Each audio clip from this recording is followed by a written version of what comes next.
Hi class, it's Miss Miller. Thank you so much for joining me. And today we're going to be talking about a critical theory in literature. And this is a three-part series. Today our study is on the ego. And we're going to be looking at our character Charlie from an excerpt from Flowers for Algernon. Before we start, I want to talk to you about just a little story that might help us transition from the id to the ego. And it brings me back to when I take a nap at home and I'm sleeping very comfortably. You know, I'm tired. I just got home from work, and my son comes up and he sort of jolts me and he says, "Mom, wake up, I'm hungry." And I'm thinking to myself, my goodness, child, don't you see that I'm resting here? I am exhausted.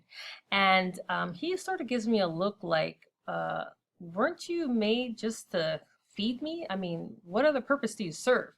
So obviously I get up, but I think of the development of the personality and how you start off in the id and all you think about it are your desires and what you want. But as you move and transition to the ego, things change. You start to recognize that maybe that person who's resting might be tired and it isn't about me. So we're going to talk about that, but I wanted to give you a little context before we got started. Now, keep in mind all the work that we've done on the fever chart. We're sort of working our way up. I want you to take a look. Originally, I asked you and your group members or teammates to sort of tell me all the desires that Charlie expresses or shows in the Flowers for Algernon. And we replaced that word desires with the id. That's one of the three basic parts of his personality, or everyone's personality in that case. And then in this video, I want you to talk or look at where he's balanced.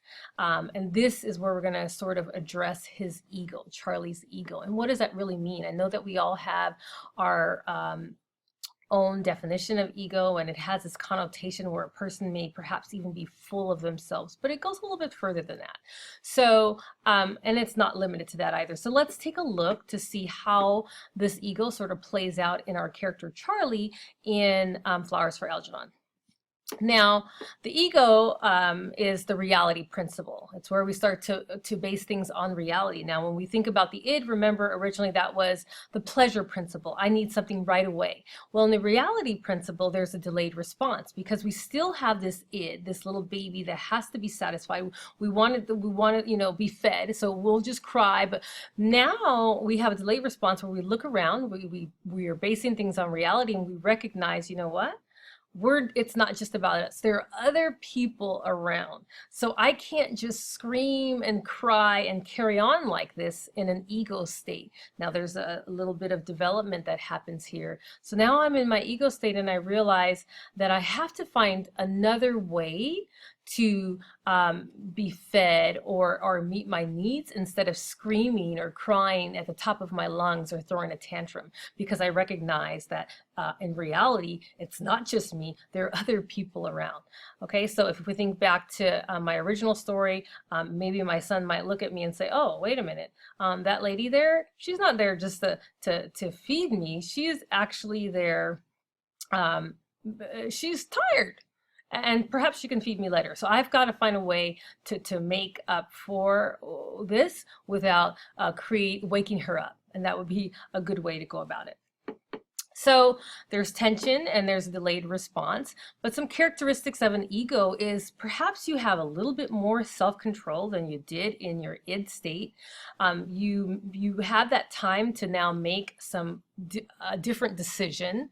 It's developed from the id to the ego. You're a little bit more reasonable. You're obviously more rational, but your whole goal is to still satisfy that id, right? You still want to be fed. You still have to go to the bathroom. You still, in Charlie's case, he still wants to be smart.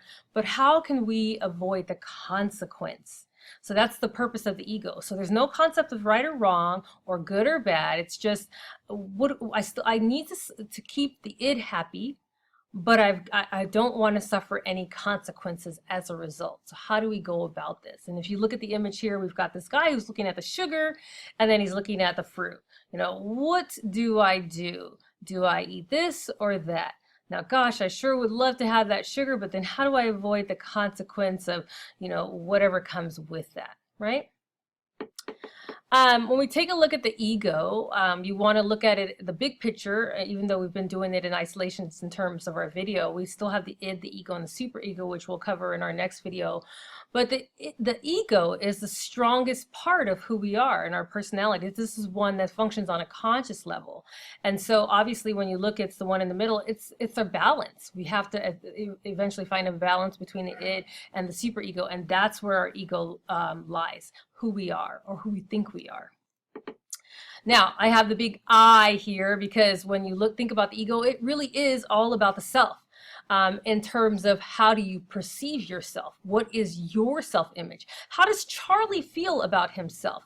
Now, interestingly enough, his ego is developed as a result of how others treat him, his experiences in life, what he's done. So if you look at this picture and the image here, you'll see a guy looking into a mirror, and he may look one way, but when he looks back at that picture, that image is something different than what he truly is. So the ego, if you look at one of the characteristics, oftentimes is something that might be, and we'll talk about this later, fictitious, but it's your mind. How do we see ourselves? We identify most with our ego, and we know that it functions on a conscious level, but it also functions on a very deep subconscious level too. So anything that you believe, that's part of your ego. Anything that's part of your reality, that's part of your ego. All of our thoughts, anything that you sit in there and you're thinking, that's part of your ego. Any of your emotions that you express, that's your ego. Same with Charlie. All of the things that he thinks, that he's dumb, that, he has friends, all of that would be those are his experiences, and that forms his ego, and it isn't necessarily true. So interestingly enough, this image of this iceberg sort of really defines what the ego is. And we talked about the conscious and the subconscious. Our ego is really our ability to sort of distinguish ourselves from other people and other things. So my son might say, this is me, and that is my mom over there, and she is not me, right?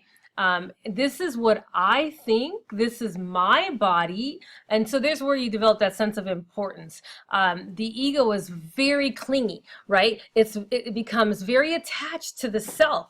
This is who I am. This is me. I have to define who I am through all of my experiences.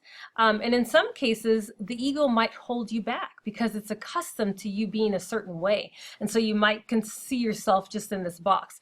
But either way, the ego, and we talked about in a previous slide, is not real.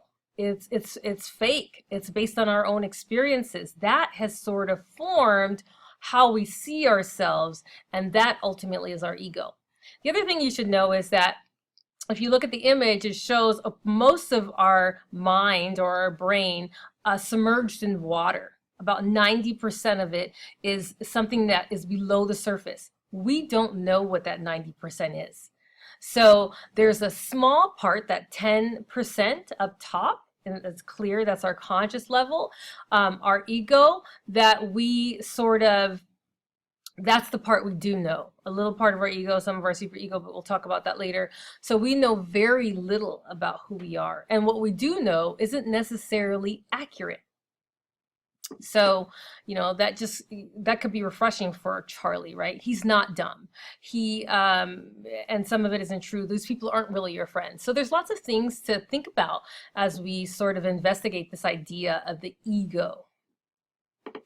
And then if you think about the Socratic seminar that you guys had recently, you were given a series of questions, and they're all ego generated questions. And so again, what are the traits of the main character? Our main character is Charlie. How do we define Charlie?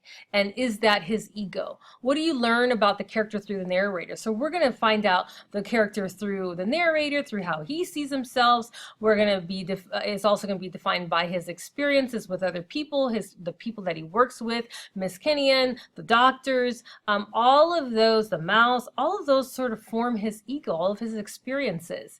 What do you infer about the character of Charlie from his or her thoughts, from Charlie's thoughts? What can we tell about his thoughts?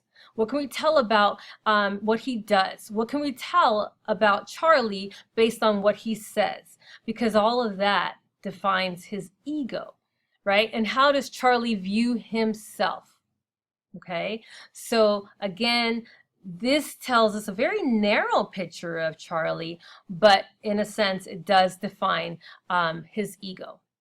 Okay, is there any discrepancy between a character's personal opinion? So Charlie's a personal opinion of himself, and then you can't see this part, but and how other people perceive him, and that's obviously clear. So we need to discuss these questions further so we can see how Charlie fits into this picture and sort of make this ego description a little more applicable.